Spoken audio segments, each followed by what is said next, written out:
Je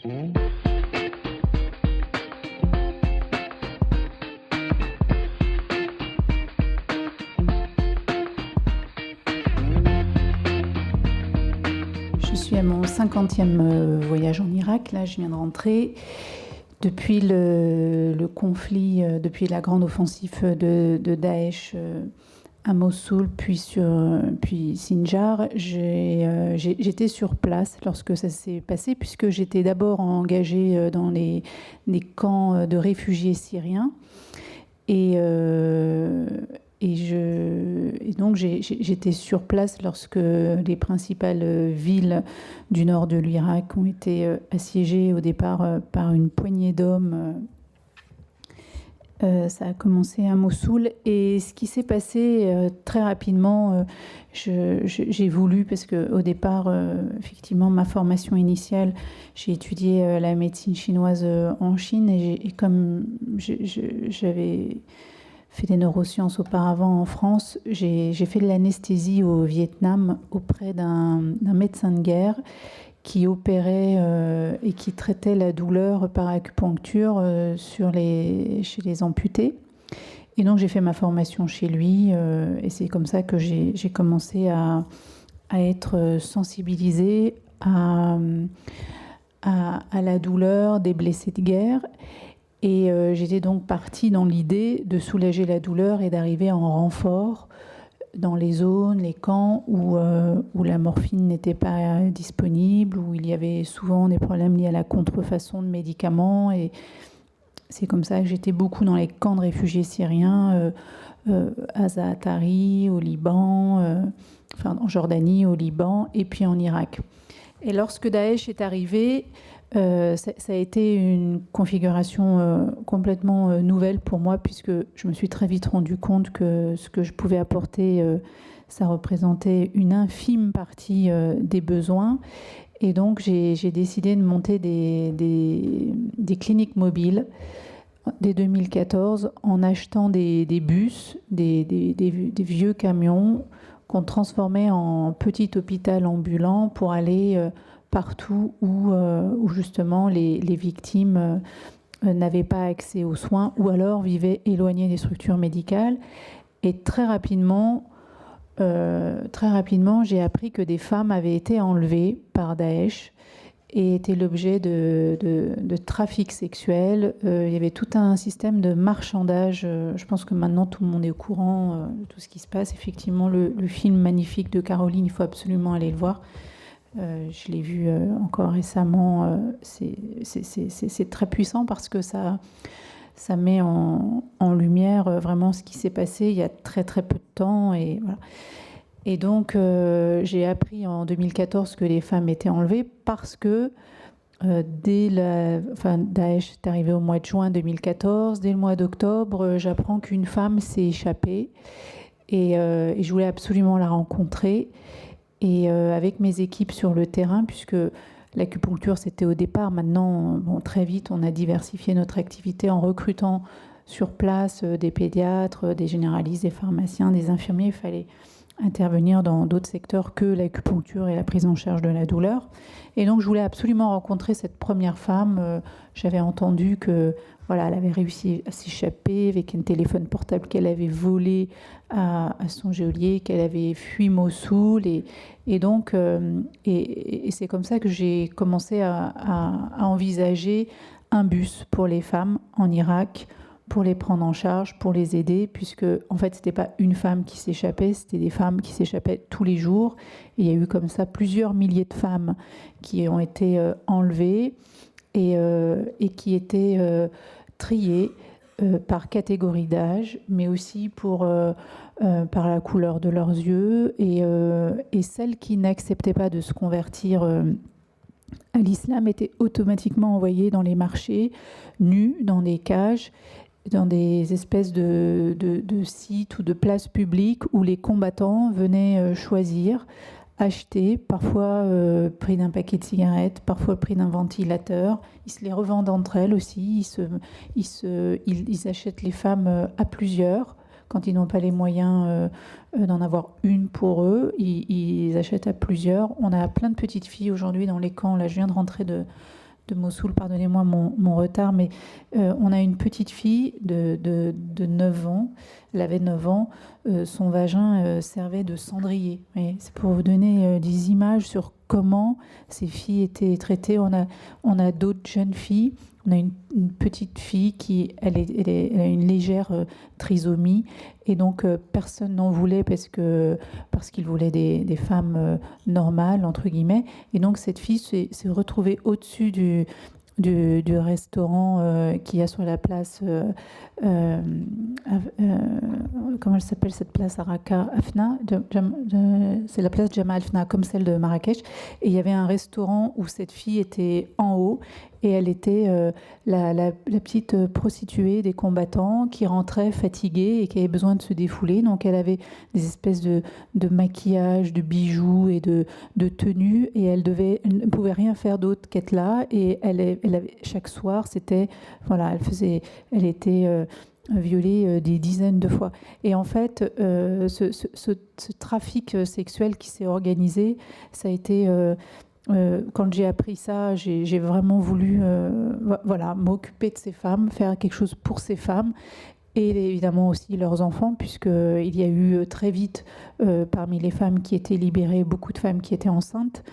Il y avait, comme disait Madame, beaucoup de crimes d'honneur.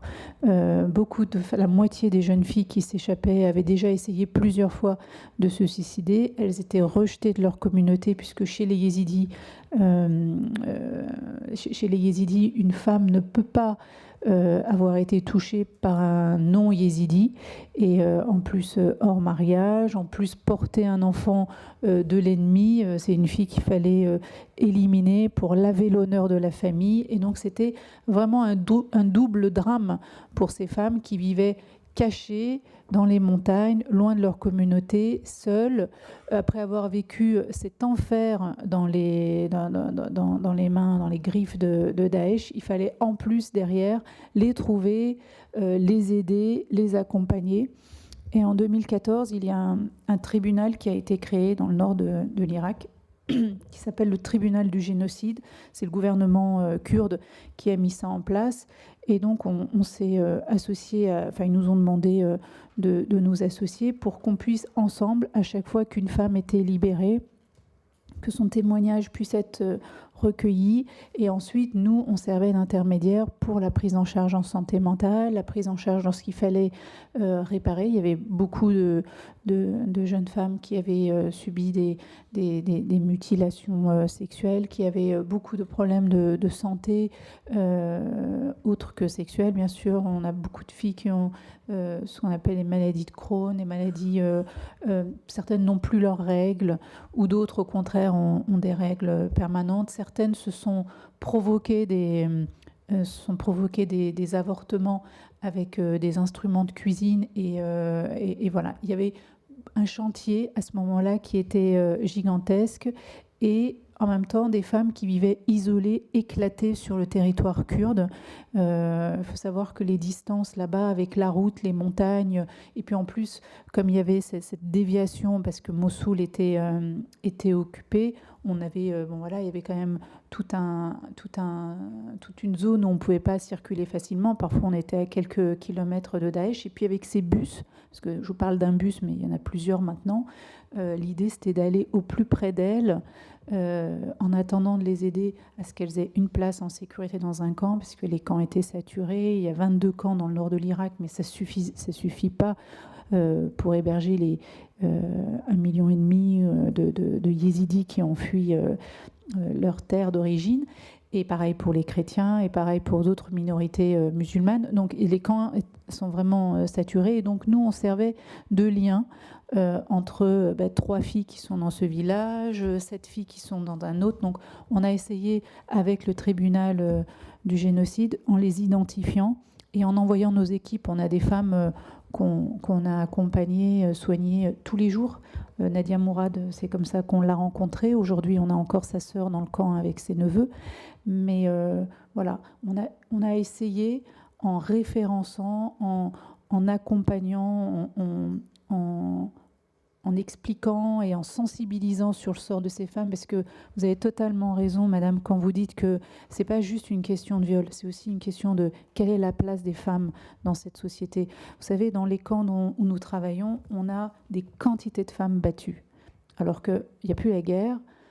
Théoriquement, on peut dire qu'aujourd'hui, on est dans une phase de reconstruction, une phase de maintien de la paix, où théoriquement, ça devrait aller de mieux en mieux, mais on a des quantités de femmes. Là, j'ai passé la semaine passée en Irak, qui viennent en consultation, et dès qu'on les déshabille un peu, elles ont des marques partout sur le corps, et quand on se renseigne un peu, c'est soit le frère, soit le père, soit le mari. Et en fait, ce sont des femmes battues qui ne veulent pas porter plainte, qui ne peuvent pas, parce qu'on en a accompagné une à l'hôpital parce qu'elle avait des fractures, et le médecin aux urgences n'a pas voulu voir. Et quand notre psychologue expliquait ce qu'elle avait, il disait la seule personne qui peut venir pour porter plainte, parce que là c'était une femme battue par son mari, il faut que ce soit le père de la jeune femme ou un membre de la famille homme qui viennent pour déposer plainte, et dans le même instant, la femme quitte son foyer, et ça veut dire qu'elle quitte aussi ses enfants. Donc c'est vraiment ça la réalité, et ces femmes donc ne peuvent rien faire. Et donc on est dans un espèce de circuit fermé où on essaye effectivement de faire du bien à ces femmes, et en même temps, vous avez raison, elles nous regardent avec une espèce de fascination. Bon, j'ai pas les cheveux lâchés comme ça devant elles, mais elles nous regardent avec une espèce de fascination, en même temps de peur. Parce que il y a 100 femmes qui sont arrivées en France que le président Macron a décidé d'accueillir au titre de statut de réfugié, cette promesse qu'il a faite à Nadia Mourad. Les jeunes filles yézidis qui sont arrivées, mais elles sont totalement perdues. C'est une culture où elles étaient dans les montagnes avec les chèvres, et tout à coup, on leur apprend que elles ont des droits, elles doivent dénoncer ce qu'elles ont vécu. La violence envers les femmes, c'est intolérable. Et en fait, je vous parlais d'un circuit fermé où aujourd'hui, lorsque vous avez traité dans l'urgence des femmes, effectivement, d'une mutilation ou d'un trouble de schizophrénie ou de trouble de la personnalité, derrière, c'est tout le réseau, toute la société. Bien sûr, on ne peut pas arriver, nous, comme des colons, à venir imposer nos règles, à imposer nos codes, comment un homme doit se comporter envers une femme, mais c'est expliqué. Il faut reprendre quasiment les enfants par la main, leur expliquer non, tu peux pas taper la fille qui est à côté de toi, même si c'est ta sœur, même si c'est ta cousine. Et en fait,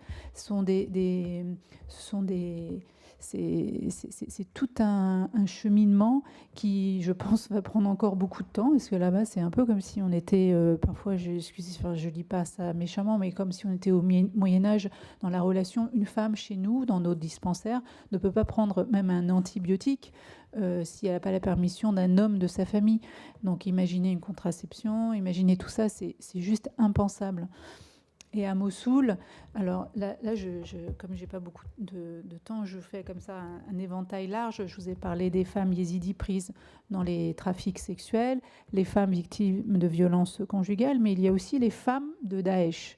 Qu'est-ce qu'elles sont qui elles sont, ces femmes? C'est vrai qu'on peut se demander, on a fait une espèce de focus en France sur les combattantes ou les femmes françaises qui sont parties pour faire le djihad, mais c'est une minorité. Bien sûr, il y a un camp dans le nord de la Syrie, avec un camp où sont regroupés des femmes et des enfants étrangers. Il y a 1500 personnes dans ce camp pour 52, je crois, ou une cinquantaine de nationalités différentes. Mais si on met ce groupe à part, et qu'on parle de Daesh, parce que la question est de savoir qu'est-ce qu'il y a derrière cette idéologie, et comment les femmes qui sont dans cette société considérées comme des ventres qui vont permettre de constituer la future grande armée de Daesh. C'était vraiment une conception, il faut voir ce que c'était. Daesh, c'était une véritable entreprise avec des hiérarchies, des codes. Vous aviez des espèces de ministres à l'intérieur. Il s'appelait État islamique, avec le directeur des armées, directeur de la communication, directeur des opérations militaires. C'était très, très organisé. Et il y avait vraiment une stratégie avec les femmes. Et donc, il y a dans Mossoul, vous avez, parce qu'on est un peu maintenant dans cette configuration qu'on a eue après la Deuxième Guerre en France, c'est cette cette phase d'épuration où les traîtres sont poursuivis, attaqués et puis nettoyés. Et il y a des femmes, des quantités de femmes qui sont veuves aujourd'hui avec des tout petits enfants, puisqu'on parle d'une période qui est très récente, donc ce sont des gamins qui ont 3, 4, 5 ans. Et elles sont... qu'est-ce qu'on va faire avec ces femmes? Elles sont des milliers de femmes mêlées dans la population civile, parce qu'elles ne sont pas toutes identifiées femmes ou sœurs de Daesh. Et donc, moi, j'ai voulu les rencontrer parce qu'on ne peut pas construire la paix, on ne peut pas se projeter dans une société de demain, surtout avec l'idéologie qui a été Daesh. Il faut vraiment rentrer dedans pour comprendre comment voilà, ce cheminement s'est fait et comment ces millions de graines ont été germées dans l'esprit des gens. Et donc, j'ai été rencontrer ces femmes parce qu'elles n'ont plus théoriquement de domination masculine, puisqu'elles sont veuves et elles sont chacune avec entre 6 et 10 enfants. Enfin, il faut aussi savoir ça, c'est une réalité. Et donc, et en fait, c'est très bouleversant parce que vous êtes du côté des victimes, avec toutes ces femmes yézidis, les femmes chrétiennes, les femmes minoritaires qui ont été persécutées, et puis de l'autre côté, dans le camp, entre guillemets, des bourreaux, et bien là, vous êtes face à des femmes qui vous racontent des histoires assez dingues. Elle vous dit, moi j'avais 9 ans, je suis née dans le sud de Mossoul, dans un village pauvre. J'avais 9 ans, même pas 10 ans. Un jour, une femme débarque chez moi, une fille qui n'est jamais allée à l'école. On parlait encore du problème de la société et de la place des femmes dans ces sociétés masculines sunnites. Et elle dit, moi, une femme est venue, elle a discuté avec mon père. Et puis, et en fait, cette jeune fille s'est retrouvée au tribunal où on a falsifié ses documents d'identité parce qu'elle a 2 poils sur le pubis. Tout à coup, elle a 12 ans, donc elle a l'âge légal pour se marier. Elle embarque dans une voiture, on l'amène à 100 km et elle découvre sa nouvelle famille et son nouveau mari et sa nuit de noces et son mariage. Et paf, voilà, elle est mariée à un type qu'elle ne connaît pas. Les opérations d'arrangement sont passées entre sa belle-mère et son père, et elle débarque dans cette famille sans connaître ce type, et qui la viole littéralement dès le premier soir. Elle avait 9 ans et demi, 10 ans max. Aujourd'hui, cette fille, elle a 20 ans, 21 ans, elle a déjà 8 mômes. Et en fait, tout ce qu'elle vous dit, elle vous montre son corps, elle vous montre sur son gamin les traces de tabac, de traumatisme crânien. C'est une femme qui a été toujours battue. Elle dit, moi, elle ne sait pas lire, elle ne sait pas écrire. Elle raconte cet homme qui rentrait, qui sortait avec des armes, avec voilà, cette conversion subite au moment de 2014 lorsque Daesh a pris de l'ampleur. Et puis embarqué dans le camp ennemi sans même savoir de quoi on parle. Et c'est ça, il y a beaucoup ça aussi aujourd'hui. Et comment on va construire la paix? Qu'est-ce qu'on va faire avec ces milliers? Parce que je vous dis, il y a beaucoup, mais ça représente peut-être 10 000, 20 000, 25 000 personnes. Vous ajoutez les enfants avec. Comment est-ce qu'on construit une société, entre guillemets, de paix demain, sachant que l'idée, c'est aussi que ces yézidis, un jour, vont quitter les camps, vont rentrer chez eux. Voilà, tout ça, ce sont des défis dans lesquels nous, on essaye de trouver des réponses. C'est pour ça, par rapport à votre présentation, l'acupuncture, c'est un peu loin de moi maintenant. Mais bon, voilà, c'est juste pour dire que le travail qu'on conduit auprès des femmes dans les conflits armés, ces femmes qui sont aujourd'hui l'objet d'exploitation, qui sont embarquées dans des travaux forcés, ce sont ces mêmes femmes veuves qu'on met qui sont embarquées dans des bordels la nuit parce que maintenant c'est les civils qui se vengent sur elles. Et voilà. Et la boucle de la haine, la boucle de la violence, elle est maintenue, elle est là. Celui qui était victime devient bourreau, celui qui était bourreau maintenant est devenu victime. Et comment on fait avec ça? Donc, c'est notre casse-tête quotidien. C'est bon? Voilà. Merci.